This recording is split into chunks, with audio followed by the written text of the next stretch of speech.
Kita hari ini berbincang meneliti cadangan demi cadangan untuk ini memajukan kepada pihak atasan berkaitan dengan apa yang perlu dilakukan sebab kita perhatikan antara yang paling terjejas ialah tentang pendidikan.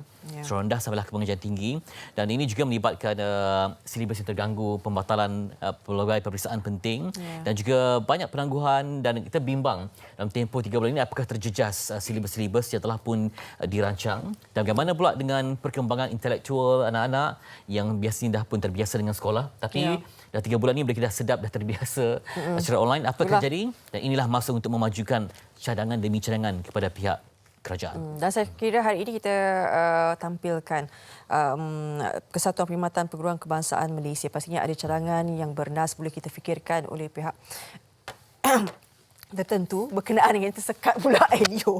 Baik, kita nak berkenalan. Ini dia Encik Amiruddin Awang, merupakan Presiden Kesatuan Perkhidmatan Perguruan Malaysia bersama dengan kami di sini. Assalamualaikum, selamat pagi. Waalaikumsalam warahmatullahi wabarakatuh.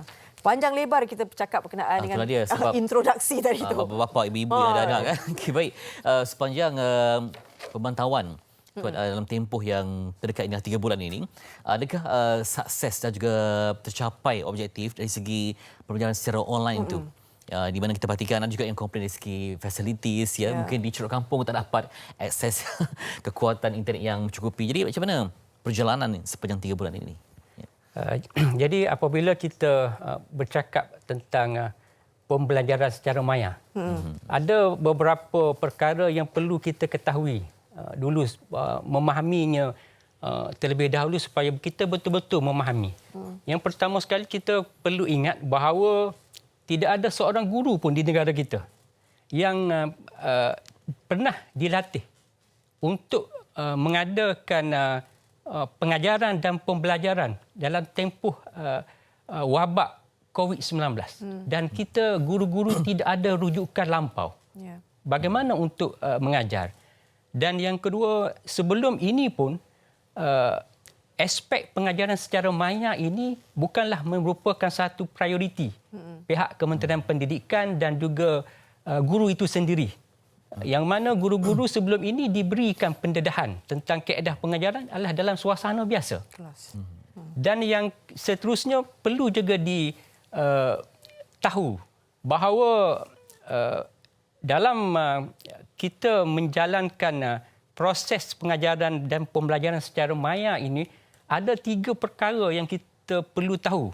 Sebab apabila disebutkan pembelajaran secara maya, semua orang berpandangan bahawa pembelajaran itu adalah secara live.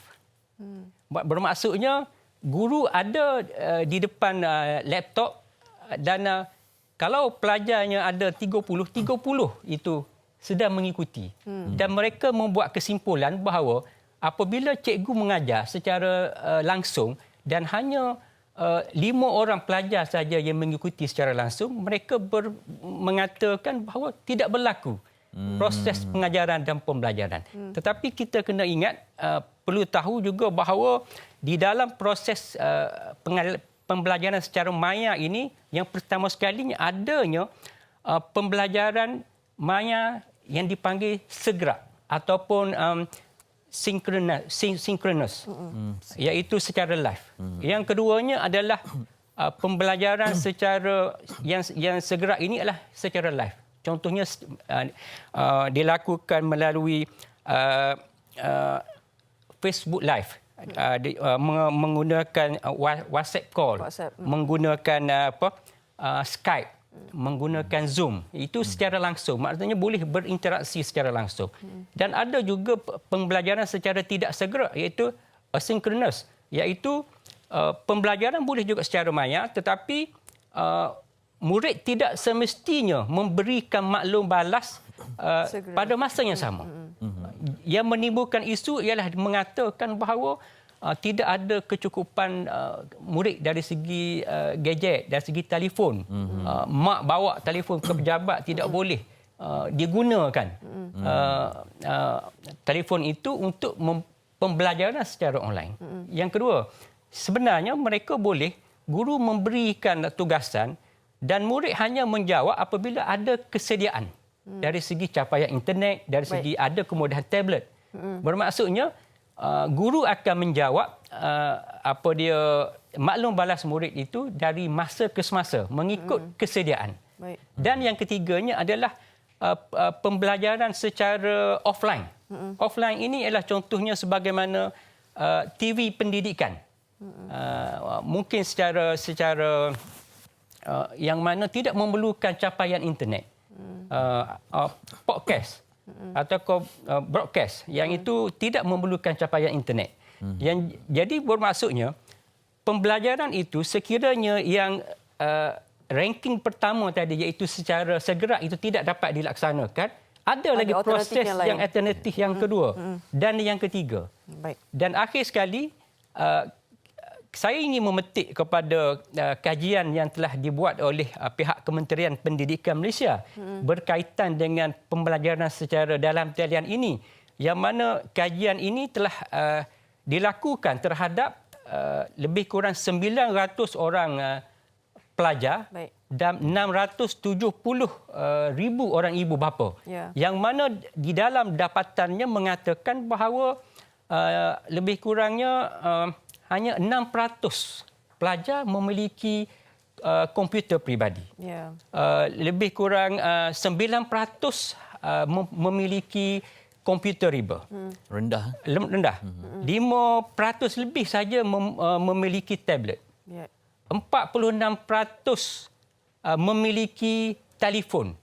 Memiliki telefon bukan bermakna ada capaian internet. Dan 36.9%